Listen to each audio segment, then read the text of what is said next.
For every action, there is an equal and opposite reaction.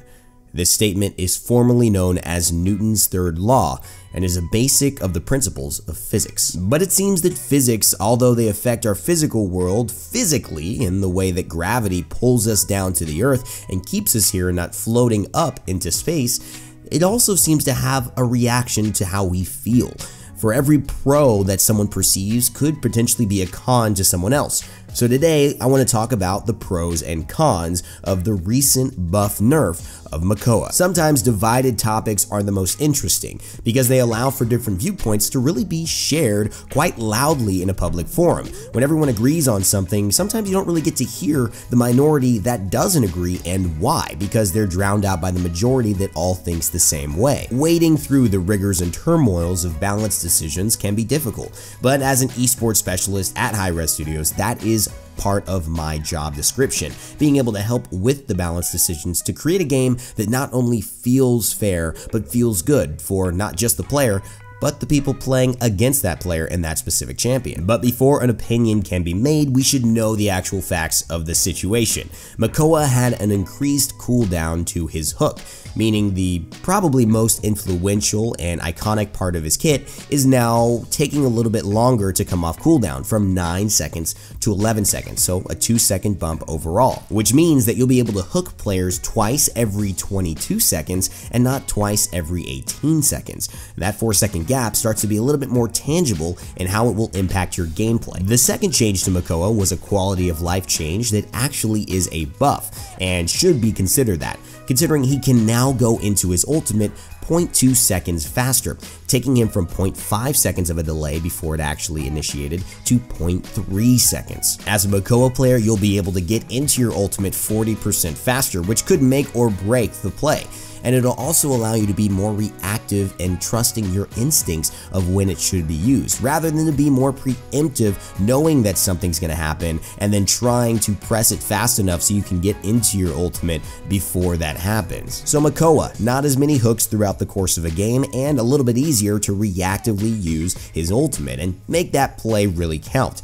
Now let's delve into the pros and cons, depending on what side you're on, of how this will affect your Makoa play and Paladins in general. One of the obvious cons about this nerf is the fact that Makoa players feel a little bit slighted. I saw in Twitch chat that there was a lot of outrage at the fact that Makoa had been nerfed yet again. And I think that's where the frustration really lies, that Makoa not only was nerfed this time, but was nerfed before and had big things taken away from him, like his CC immunity on his ultimate. Because they were just getting used to not playing with CC immunity on the ultimate, it probably hit a bit of a sore spot to see his other most iconic feature get touched in a negative way as well. But let's look at the positive side of things. Considering that Makoa has been a mainstay first pick in the competitive scene since God knows when, maybe this is a good thing.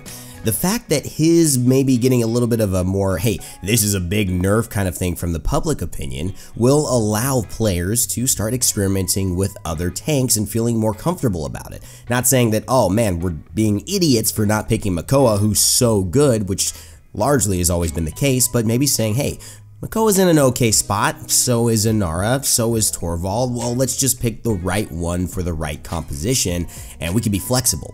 To ultimately be able to have those choices in a game like Paladins is a big pro in my opinion. Now overall, there are a lot of factors to consider, both in making a change like this and realizing what that change will do to the scene. But in my opinion, it does seem that it will open up a few more doors for champions like Inara, like Torvald, like Ruckus, and even like Fernando to have more of a stable impact in the meta. Another pro of the Makoa nerf could be that flankers and damage dealers have a little bit more room to breathe on the battlefield and can be better choices more consistently. Because of Makoa's burst damage with his hook, it allows lower health champions to be much more susceptible when fighting against him. A good player who's pretty much not going to miss a lot of hooks in a competitive or high level game is going to be able to shut down and basically make sure that none of those flankers or damage dealers with low health pools have any type of impact on the fight if they get caught out of position. That's something that no other tank can do currently, and it means that you can create a 5v4 for your team. If the teams are even, you're probably going to give the advantage to the 5v4 because they've got an extra man. The power of Makoa to instantly swing those tides, and especially swing those tides against low health champions who can't really withstand his burst and the burst of his teammates following up, means that you have to pick a little bit of a heavier lineup so that you're not susceptible to getting hooked. If you're a Ruckus or a Buck and your health is in the 3000s and you have extra shielding to be able to add on top of that, when you get hooked by Makoa, it's not as threatening. You have some wiggle room. You might be able to outplay that situation. But if you're playing Skye or Maeve, there's very little chance that you're going to survive a Makoa hooking you, shooting you, and bringing you closer to his teammates to do the same. So it could be a pro to see some of those champions having a little bit more room to breathe if Makoa's not picked up every single game. Now, another con that could be discussed as a con is that nerfs aren't really that fun, and unfortunately, although they do sometimes bring a better balance to the game, which is ultimately more fun, on the surface, they're not that great to read or experience. My final pro for this balance decision is that it ruffles feathers. I like decisions like this because it changes things a bit. It gets people thinking and talking, and I think that's how you create the ultimate best scenario for a game like Paladins. When you're constantly becoming aware of why you feel a certain way, asking the questions, providing evidence as to why your belief is correct, you get to hear opposite beliefs that may sound good or sound silly, and you get to judge for yourself why you believe something is right.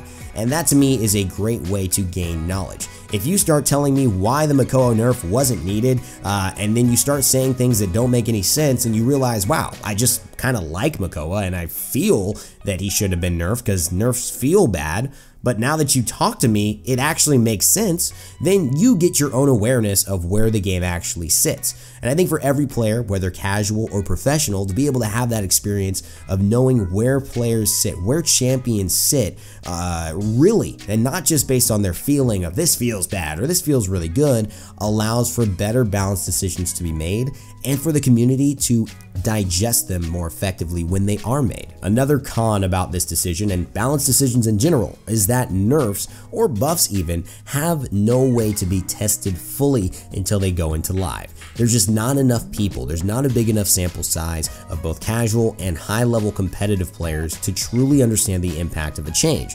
Therefore, Makoa's cooldown increase could be nothing. It could do absolutely nothing, or it could change the state of the game as we know it. And that is a con of having to make these types of decisions. But the pro, I think, that goes along with this con is that these decisions can always be remedied. They can always be rectified. There are always opportunities to change them in different ways or to bring a champion back into a meta. Although, in my opinion, that is a little bit more difficult. Now, depending on your perspective, my pros could be your cons, and my cons could be your pros. You may hate Makoa or love him, but these changes are coming out in Ob50. So what do you think about him? And what are your thoughts as to the pros you see this nerf buff having and the cons you see it maybe having, not only on Makoa, but on the game in general? Ultimately, I think this was a decision that needed to be made. I think Makoa being the consistent first pick always since he's been out essentially is a little bit too much and gives a good, clear, I think, picture of where the champion stands and that he needs to be brought down into more of an equal playing field. Although I am wary that, champions who get nerfed sometimes have a very big reaction against them and don't get played at all or kind of drop off the face of the earth, I think Makoa still will be valuable, but just maybe not immediately prioritized the way he has been in the past. As you guys probably know, I just arrived back from Los Angeles. I was on a very cool vacation. In fact, my sister, she just got married. So congratulations to her. It's been a while and it's been a long time coming, but I'm very, very excited for them and the happy couple. It was great just spending some days with my family. Also would love to know the types of videos you love that I do. Are they these types of videos, top 5s, gameplays, guides? I really want to know your thoughts as an audience who watches my channel, what you like seeing from me and what you want to see maybe a little bit more from me. My whole thought process coming back from vacation, often a really good time to think about your career, your life, what's going on, and what you like about it and what you like to change, is that I'd like to continue doing a lot more quality content. I pride myself on doing quality content in general, but I think there's another level when I'm not necessarily rushing a video a day, but really looking to take interesting topics and hone my thoughts and ideas about them before putting them out in a video to you all. I'm just looking to collaborate with my audience, which I think is the best way to do it as a YouTuber, to really take the people who watch you, who know you best, and get their advice. Sometimes someone else can be the mirror for you that you don't necessarily see when you look at yourself in the mirror. They can show you a couple of things that you might have been overlooking or gotten used to you sweeping under the rug in terms of your personality or some of the faults you might have. And for me, I want to take this opportunity to just ask for your feedback and let you know that I'm looking at some new things, maybe some esports types videos, maybe some videos that relate to video games in general, not just Smite or Paladins. Very interested in your thoughts as well, and I do appreciate you guys watching the video. As always, leave a like, share, comment, subscribe to stay tuned for all the good stuff here at Rainy Gaming. And as always, remember to never give up, never stop gaming, and I'll see you all next time.